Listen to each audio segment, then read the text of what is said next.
What's up, YouTube? I got an interesting theory to share.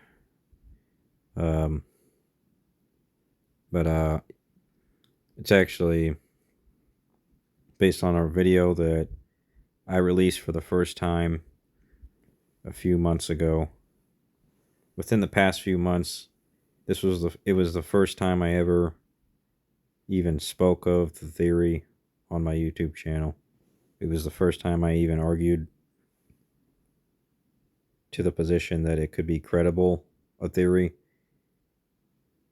So, the birth of the theory was within the past few months, in case you didn't know. So, I ought to tell you that this video is just going to be an extension of that theory.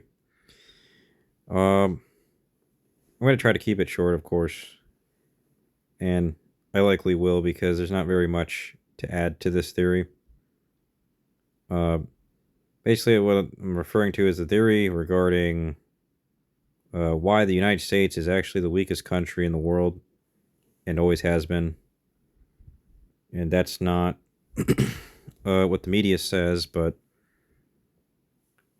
the media has never said that, but the reality is that's what it is. You can go to that video to see the evidence I brought up. But this video will be an extension of that evidence. I'm going to bring in a slight edit to what I said. The only thing I'm going to say here is that on top of what I said in that video, also consider the fact that basically one easier way to figure out that what I'm saying could be true and is likely true is simply the fact that if we acknowledge the amount of wilderness that the United States possesses compared to foreign continents, every other continent on the map has more wilderness in its immediate possession than the USA. Now, if we assume that this is how it's been from the start of primordial Earth onward, since the dawn of civilizations, since the first stages of Earth, this implies that the United States has always been at the biggest disadvantage possible going by evolution, physics, science, and math, simply because the wilderness is the only way to get all the resources necessary to create a civilization and a society to evolve over centuries. And the reality is, well, the United States has always had the smallest amount of wilderness by which to do that. Well, basically, if you have a bigger wilderness, then you have more resources within that wilderness. More resources means more power. So, more power means more intelligence, and more intelligence means higher levels of evolution.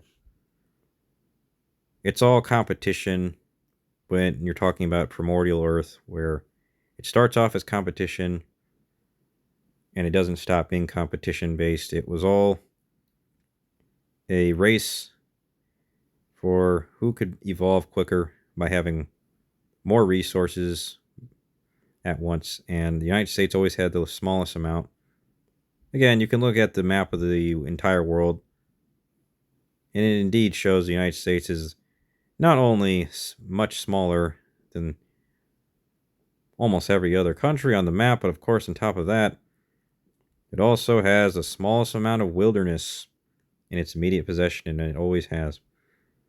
So, if we say simply that the rate at which organisms that are a product of their environment is determined by how big their wilderness is, well, then it's obvious the United States evolved the slowest from the start, and the other nations evolved the quickest from the start. It's a scientifically proven fact that having more resources means an accelerated rate of evolution. And even if you don't believe in evolution, it would at least mean an accelerated rate of growth in all the major areas of power to acquire as animals So, yeah. Long story short, it's a scientifically accepted fact by pretty much everybody in history that's how it works. But it's also a scientifically accepted fact by the Christian community that is how it works. And yet, for some reason, the Bible still says the United States is the strongest nation, and that it always has been. Just let that sink in. But that's all I got to say for this video. Bye.